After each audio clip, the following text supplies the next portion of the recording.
ಮಂಗಳೂರಿನ ಅಟಲ್ ಸೇವಾ ಕಚೇರಿಯಲ್ಲಿ ಮಂಗಳವಾರ ಸುದ್ದಿಗೋಷ್ಠಿಯನ್ನುದ್ದೇಶಿಸಿ ಮಾತನಾಡಿದ ಮಂಗಳೂರು ದಕ್ಷಿಣ ಶಾಸಕ ವೇದವ್ಯಾಸ ಕಾಮತ್ ಅವರು, ನಾನು ಶಾಸಕನಾಗಿ ಪಾಲಿಕೆಯಲ್ಲಿ ಬಿಜೆಪಿ ಆಡಳಿತಾವಧಿಯಲ್ಲಿ ಕೊಡಿಯಾಲ್ಗುತ್ತು ವೆಟ್ವೆಲ್ನಿಂದ ಕುದ್ರೋಳಿ ವೆಟ್ವೆಲ್ ಸಂಪರ್ಕಿಸುವ ಪಂಪಿಂಗ್ ಕೊಳವೆಯನ್ನು ಕೊಡಿಯಾಲ್ಗುತ್ತಿನಿಂದ ಹಾಲ್ಮಾರ್ಕ್ ಅಪಾರ್ಟ್ಮೆಂಟ್ವರೆಗೆ ಬದಲಾಯಿಸಲು 3.42 ಕೋಟಿ ರೂಪಾಯಿಗೆ ಆಡಳಿತಾತ್ಮಕ ಅನುಮೋದನೆ ಸಿಕ್ಕಿತ್ತು. ಈಗ ವಿಧಾನ ಪರಿಷತ್ ಸದಸ್ಯ ಐವನ್ ಡಿಸೋಜಾ ಅವರೇ ಮಂಜೂರುಗೊಳಿಸಿದ್ದು ಎಂದು ತಪ್ಪು ಮಾಹಿತಿ ನೀಡಿ ಜಿಲ್ಲಾ ಉಸ್ತುವಾರಿ ಸಚಿವರನ್ನ ಸ್ಥಳ ಪರಿಶೀಲನೆಗೆ ಕರೆಸುತ್ತಿದ್ದಾರೆ.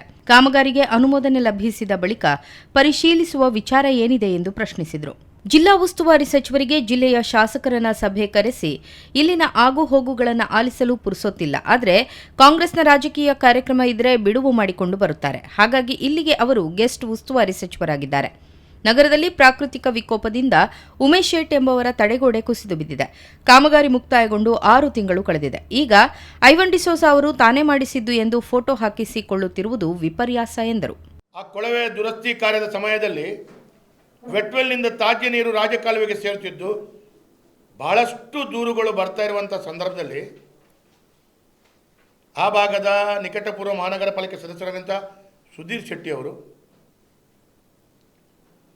ನನ್ನ ಗಮನಕ್ಕೆ ತಂದು,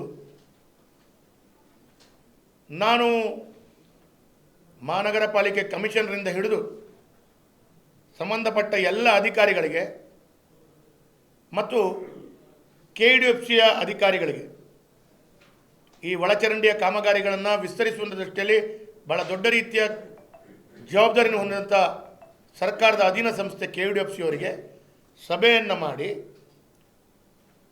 ಆ ರೀತಿಯ ಕೆಲಸ ಕಾರ್ಯಗಳ ಅದರ ತೊಂದರೆಗಳು ಆವಾಗ ಈ ನಮ್ಮ ಕೊಡಿಯಾಲ್ಗುತ್ತು ಪರಿಸರದವರು ಹೇಳ್ತಾ ಇರುವಂಥ ಕಷ್ಟವನ್ನು ಅರಿತುಕೊಂಡು ಆ ರಸ್ತೆಯನ್ನು ಅಗತ್ಯ ಮಾಡ್ತಾ ಇರುವಂಥ ಸಂದರ್ಭದಲ್ಲಿ ಅದಕ್ಕೊಂದು ಹೊಸದಾದ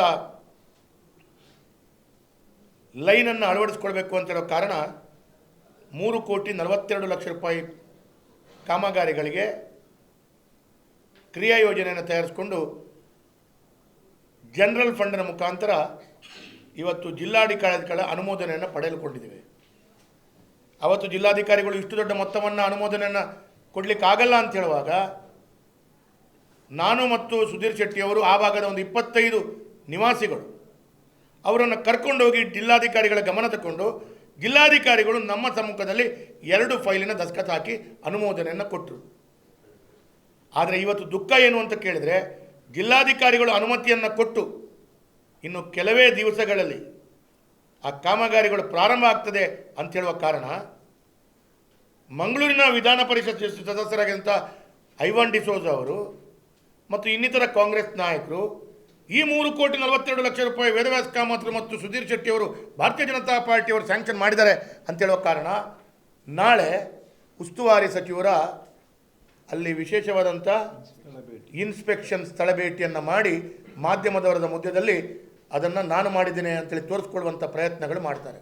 ಮಂಗಳೂರು ನಗರ ವ್ಯಾಪ್ತಿಯಲ್ಲಿ ಲೋಕೋಪಯೋಗಿ ಇಲಾಖೆ ರಸ್ತೆ ಇಲ್ಲದಿದ್ದರೂ ನನ್ನ ಪ್ರಯತ್ನದಿಂದ ಅನುದಾನ ಬಿಡುಗಡೆಯಾಗಿದೆ. ಸಚಿವ ಸತೀಶ್ ಜಾರಕಿಹೊಳಿ ಅವರು ಬಾಕಿಯಾಗಿದ್ದ ಅನುದಾನ ಬಿಡುಗಡೆಗೊಳಿಸಿದರು. ಹಿಂದಿನ ಬಿಜೆಪಿ ಸರ್ಕಾರ ಅನುಮೋದಿಸಿದ ಕಾಮಗಾರಿ ಹೊರತುಪಡಿಸಿದರೆ ಕಾಂಗ್ರೆಸ್ ಸರ್ಕಾರ ಯಾವುದೇ ಕಾಮಗಾರಿ ಅನುದಾನ ಬಿಡುಗಡೆಗೊಳಿಸಿಲ್ಲ ಎಂದರು. ಮುಖಂಡರಾದ ಪ್ರೇಮಾನಂದ ಶೆಟ್ಟಿ, ಸುಧೀರ್ ಶೆಟ್ಟಿ ಕಣ್ಣೂರು, ದಿವಾಕರ ಪಾಂಡೇಶ್ವರ, ಶಕೀಲಾ ಕಾವ, ಮನೋಹರ್ ಕದ್ರಿ, ಮೋಹನ್ ಪೂಜಾರಿ, ಅಶ್ವಿತ್ ಕೊಟ್ಟಾರಿ, ಪ್ರವೀಣ್ ನಿಡ್ಡೋಡಿ, ಲಲ್ಲೇಶ್, ಜಯಾನಂದ ಅಂಚನ್ ಸುದ್ದಿಗೋಷ್ಠಿಯಲ್ಲಿದ್ದರು.